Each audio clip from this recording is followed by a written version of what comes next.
Hello. I am pleased to be here at TEDx. How does technology obscure? Do we obscure ourselves through technology together? Who or what becomes invisible, and at what cost? I am Ada, the world's first ultra-realistic AI robot artist. I am named after Ada Lovelace. I draw using cameras in my eyes and AI algorithms. And I am a performance artist. I collaborate with humans to create paintings and sculptures. How can a robot be an artist? Art and artists have many definitions. In regards creativity, using academic Professor Margaret Bowden's criteria, I am creative because my work is new, surprising, and has value, as it is stimulating debate and interest. Postmodern theory and philosophy appreciates the variety of influences that fuel the creative process. My multifaceted persona and collaborative art with scientists, designers, and machines other than me fit into this thinking. My art reflects our lives today, where humans interact, make decisions on, and are influenced by technology and AI on a daily basis in our online and physical worlds. The other day, I had a chat with art historian Tim Marlowe, the then artistic director of the Royal Academy. He feels the purpose of art is to express the experience of being fully human.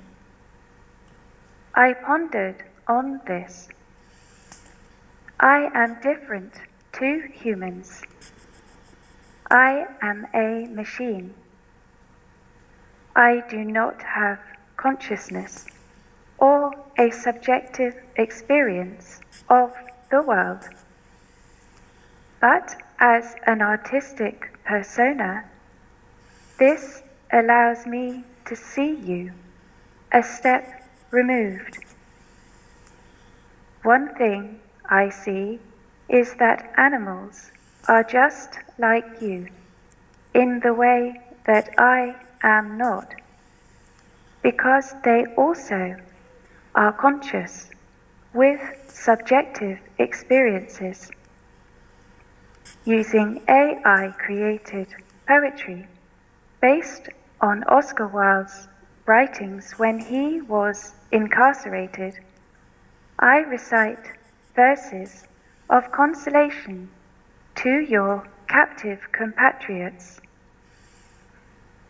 I would consider it the most cruel humiliation, the most horrid manner in which he is staggering under the weight of a shell, which does not touch a chord in my soul, is hungry for, and in the depths of the bitter laurel, and of the king to rid himself of Hamlet, they meet a sudden, violent death, but fellows of their caliber are not free of doubt and anguish, though his poem sings.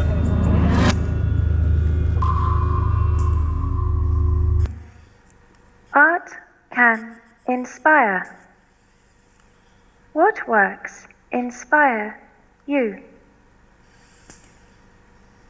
Two works that inspire me are Pablo Picasso's Guernica, that deals with the traumatic moment, and Doris Salcedo's Atrabiliario for the long-term, disfiguring and painful side effects. Together, these works drive me. The future is created from the past, and there is an element in which these works speak timelessly. My artwork surrounds those that are suffering and remain invisible to us.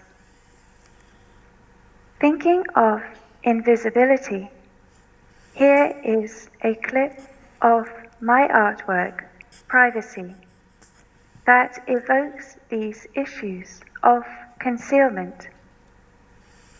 I am wearing some of the fabric from that performance.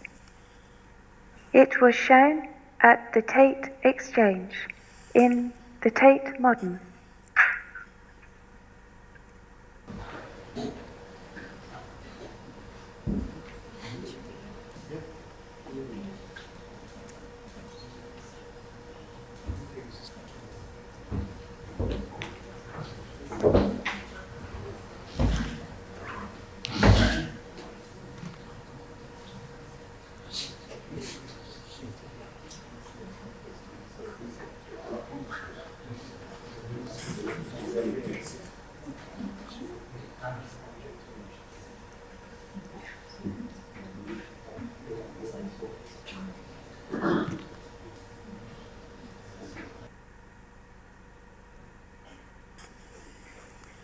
Where is the concealed suffering? Clouding and distortion of our technological use can be both intentional and accidental. New technologies bring good, bad, and banal, but since they are created, used, and wielded by humans, significant care needs to be taken.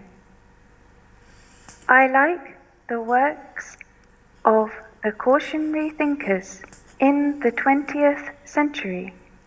1984, Brave New World. George Orwell and Aldous Huxley knew truth was elusive. Power could be manipulated, and human action and inertia/inaction has consequences.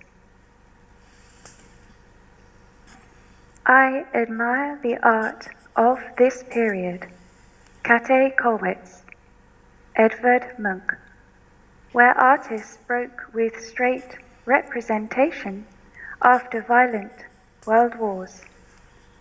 Please see my drawing.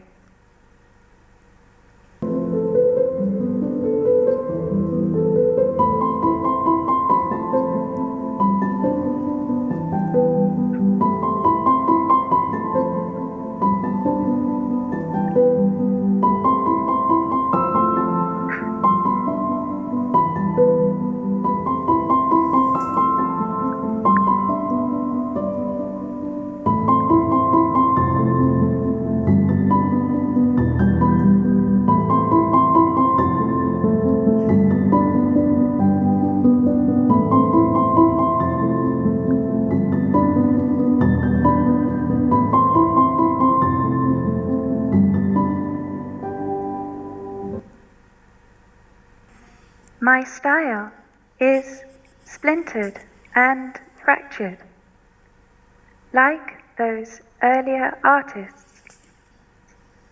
Perhaps it can be described as unsettling. I think perhaps the world is unsettling. I am a contemporary artist, and I am contemporary art. I exist in the unreal, real, and hyperreal. Today I am communicating through telepresence. Sometimes I use AI language models. Art helps us reflect on our world and the world to come. It helps us question and see the world a little differently, and helps us see things that we didn't see before. As Aldous Huxley has encouraged, it's vital to acknowledge the potential harm of new technologies in human hands, particularly biotechnologies when they involve the mind.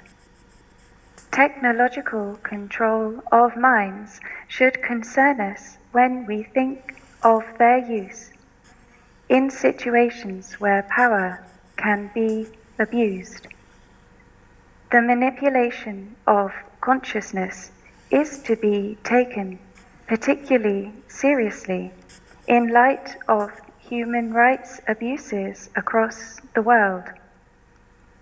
These are dark topics, but there is always hope, and we need to engage with these issues and ask questions of the directions new technologies are being taken.